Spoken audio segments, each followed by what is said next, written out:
Hello aspirants, welcome back to my YouTube channel Sarkari prep zone. ಈ video English strategy ಬಗ್ಗೆ for SBI PO 2026. ಈಗ next exam ಇದೆ ಇರೋದ್ರಿಂದ ಇದ್ರ ಬಗ್ಗೆನೇ ವಿಡಿಯೋ ಮಾಡ್ತಾ ಇದ್ದೀನಿ. ಯಾಕೆ ಇಂಗ್ಲೀಷ್ ಸ್ಟ್ರಾಟಜಿನೇ ಮಾಡ್ತಾ ಇದ್ದೀನಿ ಅಂತ ಅಂದರೆ SBI PO ಆ್ಯಂಡ್ SBI ಕ್ಲರ್ಕಲ್ಲಿ ನಿಮಗೆ ಇಂಗ್ಲೀಷ್ ತುಂಬ ಕೀ ರೋಲ್ನ ಪ್ಲೇ ಮಾಡುತ್ತೆ.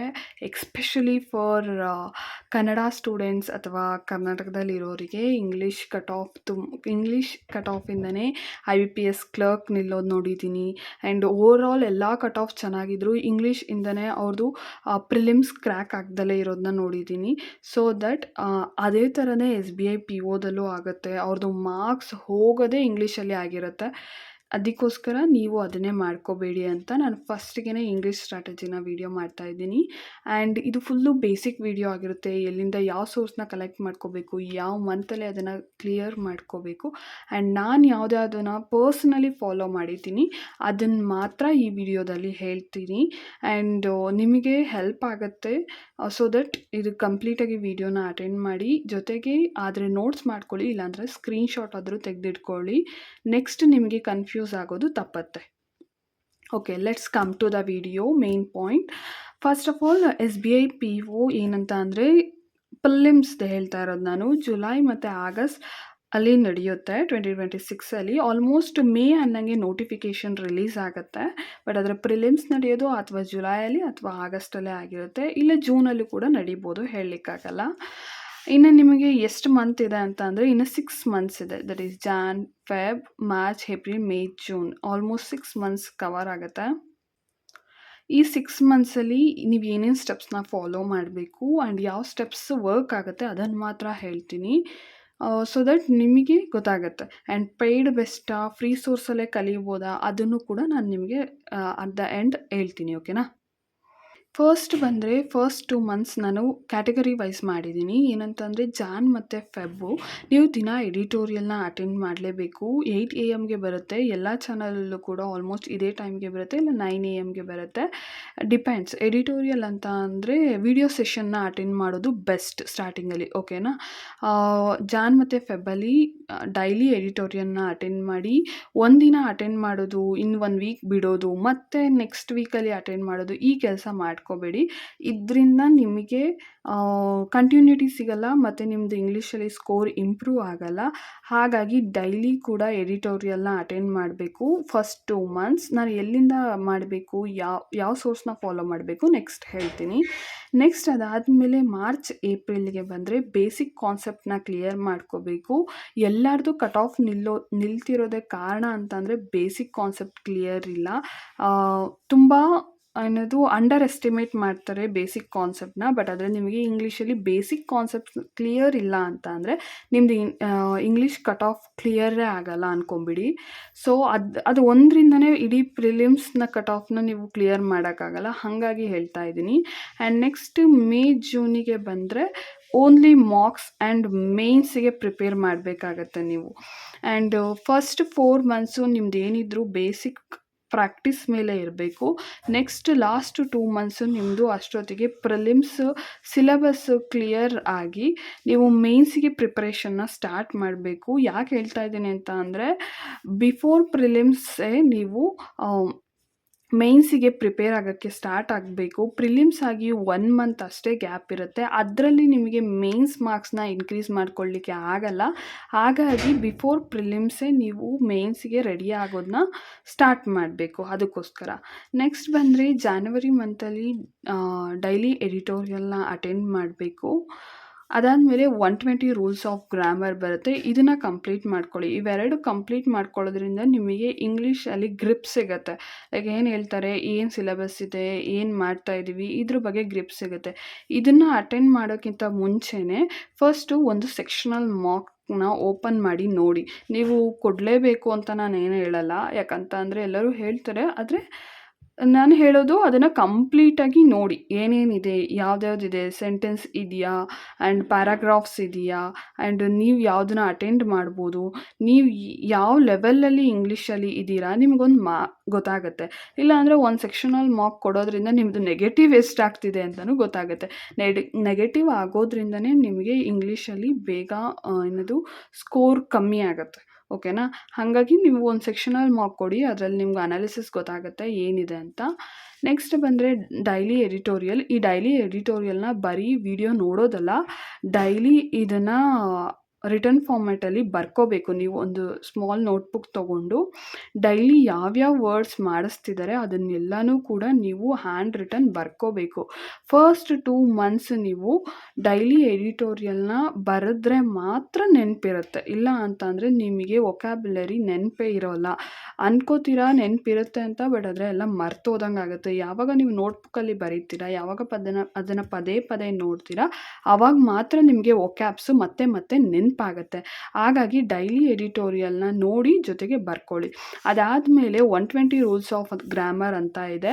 ಇದು ಎಲ್ಲಿದೆ ಅಂತ ಅಂದರೆ ನಿಮಿಷಾ ಬನ್ಸಾಲ್ ಅವರ ಚಾನಲಲ್ಲಿದೆ, YT ಚಾನಲಲ್ಲೇ ಇದೆ. ಫ್ರೀ ಸೋರ್ಸ್ ಬಗ್ಗೆ ನಾನು ಹೇಳ್ತಾ ಇರೋದು. ಆ್ಯಂಡ್ ಡೈಲಿ ಕೂಡ ನೀವು 120 ರೂಲ್ಸ್ ಆಫ್ ಗ್ರಾಮರ್ನ ನೋಡಿ. ಇದು ಆಲ್ಮೋಸ್ಟ್ 11 ಅವರ್ಸ್ ಸೆಷನ್ ಇದೆ, ಒಂದು ಲಾಂಗ್ ಸೆಷನ್ ಇದು. ಇದನ್ನು ದಿನ 1 ಅವರ್ ಅಂತ ಕಂಪ್ಲೀಟ್ ಮಾಡಿಕೊಂಡ್ರು ನಿಮಗೆ ಆಲ್ಮೋಸ್ಟ್ 11 ಡೇಸ್ ಬೇಕಾಗುತ್ತೆ. ಇಲ್ಲ ಅದಕ್ಕಿಂತ 1 ವೀಕಲ್ಲೇ ಕೂಡ ಕಂಪ್ಲೀಟ್ ಮಾಡ್ಕೋಬೋದು. ಬಟ್ ಆದರೆ ಇದನ್ನು ಕೂಡ ನೀವು ರಿಟರ್ನ್ ಫಾರ್ಮ್ಯಾಟಲ್ಲಿ ಬರ್ಕೋಬೇಕು. 120 ರೂಲ್ಸ್ ಗ್ರಾಮರ್ ಏನಿದೆ ಅದನ್ನು ವಿಡಿಯೋ ನೋಡಿ ಸುಮ್ಮನೆ ಹಾಕಬೇಡಿ, ಅದನ್ನು ಫುಲ್ಲು ಬರ್ಕೊಳ್ಳಿ. ಇನ್ ಕೇಸ್ ಏನಾದರೂ ಯಾರಾದರೂ ಬುಕ್ ತೊಗೊಳ್ಳೋದಾದರೂ ಕೂಡ ಅವ್ರದ್ದು 120 ರೂಲ್ಸ್ ಆಫ್ ಗ್ರಾಮರ್ ಅಂತ ಬುಕ್ ಇದೆ. ಇಲ್ಲ ಅಂತ ಅಂದರೆ ನನಗೇನಾದರೂ ಅದು ಅವಶ್ಯಕತೆ ಅಷ್ಟು ಬೀಳಲ್ಲ ಅಂತ ಅನಿಸುತ್ತೆ. ಹಾಗಾಗಿ ನಿಮ್ಗೇನಾದ್ರು ಬೇರೆ ಬುಕ್ಸ್ ಇದ್ದರೆ ನೀವು 120 ರೂಲ್ಸ್ ಆಫ್ ಗ್ರಾಮರ್ನ ಬರ್ಕೊಳ್ಳಿ. ಯಾವುದೋ ಬುಕ್ಸ್ ಇಲ್ಲ ಅಂದರೂ ಪರವಾಗಿಲ್ಲ, ನಾನು ನೆಕ್ಸ್ಟ್ ಹೇಳ್ತೀನಿ ಏನು ಮಾಡಬೇಕು ಅಂತ. ನಾನಂತೂ ಯಾವುದೂ ಇಂಗ್ಲೀಷ್ ಬುಕ್ಸ್ನ ಪೇ ಮಾಡಿ ತೊಗೊಂಡಿಲ್ಲ, ಹಾಗಾಗಿ ಇದನ್ನು ಹೇಳ್ತಾ ಇದ್ದೀನಿ. ನಾನು ಕೂಡ 120 ರೂಲ್ಸ್ ಗ್ರಾಮರ್ನ YT ಚಾನಲ್ ಫ್ರೀ ಸೋರ್ಸಲ್ಲೇ ಅವರಲ್ಲೇ ನಿಮಿಷಾ ಬನ್ಸಾಲ್ ಅಂತ ಇದೆ, ಆ ಚಾನಲಲ್ಲೇ ನೋಡಿ ಕಲ್ತಿದ್ದು. ತುಂಬ ಯೂಸ್ಫುಲ್ ಆಗುತ್ತೆ. ಸೊ ದಟ್ ನೋಟ್ಸ್ ಮಾಡ್ಕೊಳ್ಳಿ. ಅದಾದಮೇಲೆ ನೆಕ್ಸ್ಟ್ ಫೆಬ್ಬಿಗೆ ಬಂದರೆ ಬೇಸಿಕ್ ಕಾನ್ಸೆಪ್ಟ್ಸ್ ಆಫ್ ಗ್ರಾಮರ್ನ ಕ್ಲಿಯರ್ ಮಾಡ್ಕೊಳ್ಳಿ. ಈಗ 120 ರೂಲ್ಸ್ ಆಫ್ ಗ್ರಾಮರ್ ಅಂತ ಅಂದರೆ ಬರೀ ಬ್ರೀಫ್ ಸೆಷನ್ ಇರುತ್ತೆ. ಯಾವಾಗ ನೀವು ಬೇಸಿಕ್ ಕಾನ್ಸೆಪ್ಟ್ಸ್, ಕೆಲವೊಂದು ಕಾನ್ಸೆಪ್ಟ್ಸ್ ಇದೆ, ಲೈಕ್ ಟೆನ್ಸಸ್ ಇರ್ಬೋದು, ಅದಾದಮೇಲೆ ನೌನ್ಸ್ ಇರ್ಬೋದು, ಅದಾದಮೇಲೆ ಪ್ರನೌನ್ಸ್ ಇರ್ಬೋದು, ಆ್ಯಂಡ್ ಪ್ರಿಪೋಸಿಷನ್, ಇದೆಲ್ಲ ಕೂಡ ಒಂದೊಂದು ಸೆಷನ್ನ ಅಟೆಂಡ್ ಮಾಡಿಕೊಂಡು 2 ಅವರ್ಸ್ ಮ್ಯಾಕ್ಸಿಮಮ್ ಇದೆ. ಅದು ಕೂಡ ಅವ್ರದ್ದು ಪ್ಲೇ ಲಿಸ್ಟಲ್ಲಿ ಅವೈಲೇಬಲ್ ಇದೆ. ಅದನ್ನು ಕೂಡ ನೀವು ಫಾಲೋ ಮಾಡ್ಬೋದು. ಬೇರೆ ಕೂಡ ಸೋರ್ಸ್ ಇದೆ, ಅದನ್ನು ನಾನು ಲಾಸ್ಟಿಗೆ ಹೇಳ್ತೀನಿ. ಈ ಥರ ಒಂದು ಕಾನ್ಸೆಪ್ಟನ್ನು ನೀವು ಕ್ಲಿಯರ್ ಆಗೋದು ತುಂಬ ಇಂಪಾರ್ಟೆಂಟ್ ಇದೆ. ಗ್ರಾಮರ್ ಅಷ್ಟು ಬೇಸಿಕ್ ಗ್ರಾಮರ್ ಏನು ಯೂಸ್ ಆಗಲ್ಲ ಅಂತ, ಬಟ್ ಆದರೆ ನಿಮ್ಗೆ ಇದು ಗೊತ್ತಾಗಬೇಕು. 5 ಮಾರ್ಕ್ಸಿಗಷ್ಟು ಗ್ರಾಮರ್ನ ಏನದು ಐಡೆಂಟಿಫೈ ಮಾಡೋಕ್ಕೆ ಕೊಟ್ಟಿರ್ತಾರೆ, ಎರರ್ಸ್ ಕೊಟ್ಟಿರ್ತಾರೆ. ಆ್ಯಂಡು ಇನ್ ಕೇಸ್ ಪ್ಯಾರಾಜಂಬಲಲ್ಲೂ ಕೂಡ ಕೆಲವೊಮ್ಮೆ ಮೇನ್ಸಲ್ಲಿ ಗ್ರಾಮರು ಮಿಸ್ಟೇಕ್ ಇರುತ್ತೆ. ಸೊ ದಟ್ ಅದನ್ನು ಐಡೆಂಟಿಫೈ ಮಾಡಿ ಅಂತ ಕೊಟ್ಟಿರ್ತಾರೆ. ಆವಾಗ ನಿಮಗೆ ಗ್ರಾಮರ್ ತುಂಬ ಮುಖ್ಯ ಆಗುತ್ತೆ. ಹಾಗಾಗಿ ನೀವು ಒಂದೊಂದೇ ಕಾನ್ಸೆಪ್ಟ್ನ ಫೆಬ್ರವರಿಲಿ ಆರಾಮಾಗಿ ಮುಗಿಸ್ಕೋಬೋದು. ಅದಾದಮೇಲೆ ಜೊತೆಗೆ ಅದ್ರ ಜೊತೆಗೇ ಡೈಲಿ ಎಡಿಟೋರಿಯಲ್ ಕ್ಲಾಸಸ್ನ ಅಟೆಂಡ್ ಮಾಡಿ. ನಾನು ಹೇಗೆ ಹಾಕಿದ್ದೀನಿ ಅಂತ ಅಂದರೆ ಪರ್ ಡೇ ನಿಮಗೆ 2 ಅವರ್ಸ್ ಮಾತ್ರ ಅಲಾಟ್ ಮಾಡೋ ಥರ ಹಾಕಿದ್ದೀನಿ. ಯಾಕಂದರೆ ನಿಮಗೆ 6 ಮಂತ್ಸ್ ಗ್ಯಾಪ್ ಇದೆ. ಜೊತೆಗೆ ನೀವು ಬೇರೆದಕ್ಕೂ ಕೊಡಬೇಕು. 2 ಅವರ್ಸ್ ಕ್ವಾಂಟ್ಸಿಗೆ ಕೊಡಬೇಕು, 2 ಅವರ್ಸ್ ರೀಸನಿಂಗಿಗೆ ಕೊಡಬೇಕು, 2 ಅವರ್ಸ್ ಮತ್ತು GKಗೂ ಕೊಡಬೇಕಾಗತ್ತೆ. ಸೊ ಹಾಗಾಗಿ ನಿಮಗೆ 2 ಅವರ್ಸ್ ಬರೀ ಇಂಗ್ಲೀಷ್ಗೆ ಕೊಟ್ಟಿರೋದು. ಅದೇ ಥರ ಸ್ಟ್ರಕ್ಚರ್ ಮಾಡಿರೋದ್ರಿಂದ ನಿಮಗೆ ಇದು ಯೂಸ್ ಆಗುತ್ತೆ. ಓಕೆನಾ? ನೆಕ್ಸ್ಟು ಮಾರ್ಚು ಅಲ್ಲಿ ಫುಲ್ಲು ಏನದು ಈ 4 ಮಂತ್ಸ್ ನೀವೇನು ಮಾಡ್ತೀರಾ ಅಂತ ಅಂದರೆ ಪ್ರಾಕ್ಟೀಸ್ ಮಾಡ್ತೀರಾ, ಬೇಸಿಕ್ ಕಾನ್ಸೆಪ್ಟನ್ನ ಕ್ಲಿಯರ್ ಮಾಡ್ಕೋತೀರಾ, ಅದಾದಮೇಲೆ ಪ್ರಾಕ್ಟೀಸ್ ಮಾಡ್ತೀರಾ, ಆ್ಯಂಡ್ ಅದನ್ನು ರೀಕಾಲ್ ಮಾಡ್ಕೋತೀರಾ. ಇದನ್ನೇ ಮಾಡ್ತೀರಾ. ಇಷ್ಟರಲ್ಲಿ ನಿಮಗೆ ಈ 4 ಮಂತ್ಸಲ್ಲಿ ಡೈಲಿ ವೊಕ್ಯಾಬ್ಯುಲರಿ ಬಂದುಬಿಟ್ಟಿರುತ್ತೆ. ಈ 4 ಮಂತ್ಸ್ ಏನು ನಡೆಯುತ್ತಲ್ಲ ಅಷ್ಟನ್ನು ಮಾತ್ರ ನೋಟ್ ಮಾಡ್ಕೊಳ್ಳಿ. ನೆಕ್ಸ್ಟಿಂದ ವೊಕ್ಯಾಬ್ಯುಲರಿ ನೋಟ್ ಮಾಡ್ಕೊಳ್ಳೋ ಅವಶ್ಯಕತೆ ಇಲ್ಲ. ಈಗ ನಾನೇ ಕೂಡ ಸ್ಟಾರ್ಟಿಂಗ್ 3 to 4 ಮಂತ್ಸ್ ಮಾತ್ರ ನಾನು ಅದು ವೊಕ್ಯಾಬ್ಯುಲರಿ ನೋಟ್ಸ್ ಮಾಡ್ಕೊಂಡಿದ್ದು. ಅದಾದಮೇಲೆ ನಾನು 1.5x ಇಟ್ಕೊಂಡು ಎಡಿಟೋರಿಯಲ್ ಕ್ಲಾಸ್ನ ಕಂಪ್ಲೀಟ್ ಮಾಡಿಕೊಂಡು ನನ್ನ ಹತ್ರ ಇರೋ ನೋಟ್ಸಲ್ಲಿ ನಾನು ರಿವೈಸ್ ಮಾಡ್ಕೋತೀನಿ. ಆಮೇಲೆ ಬರೆಯೋ ಅವಶ್ಯಕತೆ ಬೀಳಲ್ಲ. ಆದರೆ ಫಸ್ಟ್ ಸ್ಟಾರ್ಟಿಂಗ್ 4 ಮಂತ್ಸ್ ನೀವು ವೊಕ್ಯಾಬ್ಯುಲರಿನ ಬರೀಲೇಬೇಕು, ಅವಾಗ ಮಾತ್ರ ನೆನಪಿರುತ್ತೆ. ಓಕೆನಾ? ನೆಕ್ಸ್ಟ್ ಅದಾದ ಏಪ್ರಿಲ್ ಆ್ಯಂಡ್ ಮೇಯಲ್ಲಿ ಮಾರ್ಕ್ಸ್ನ ಅಟೆಂಡ್ ಮಾಡಬೇಕು. ಪ್ರಿಲಿಮ್ಸ್ ಲೆವೆಲ್ಲಿಗೆ ಮಾರ್ಕ್ಸ್ನ ಅಟೆಂಡ್ ಮಾಡಿಕೊಂಡು ಬರಬೇಕು. ಜೊತೆಗೆ ಮೇನ್ಸ್ನ ಕಾನ್ಸೆಪ್ಟ್ ಕೂಡ ನೀವು ಸ್ಟಾರ್ಟ್ ಮಾಡಬೇಕು. ಈ ಮೇಯಲ್ಲೇ ಮೇನ್ಸ್ ಪ್ರಿಪ್ರೇಷನ್ ಕಾನ್ಸೆಪ್ಟ್ ಇರ್ಬೋದು, ಅದ್ರ ಬಗ್ಗೆ ಕೂಡ ಸ್ಟಾರ್ಟ್ ಮಾಡಬೇಕು. ಆ್ಯಂಡ್ ಇದ್ರ ಮಧ್ಯೆ ನಿಮಗೆ ವೆಡ್ನೆಸ್ಡೇ ಹೊತ್ತು ಪರ್ಫೆಕ್ಷನ್ ಕ್ಲಾಸ್ ಬರುತ್ತೆ, ಅದನ್ನು ಕೂಡ ಫ್ರೀಯಾಗಿ ಅಟೆಂಡ್ ಮಾಡ್ಕೋಬೋದು.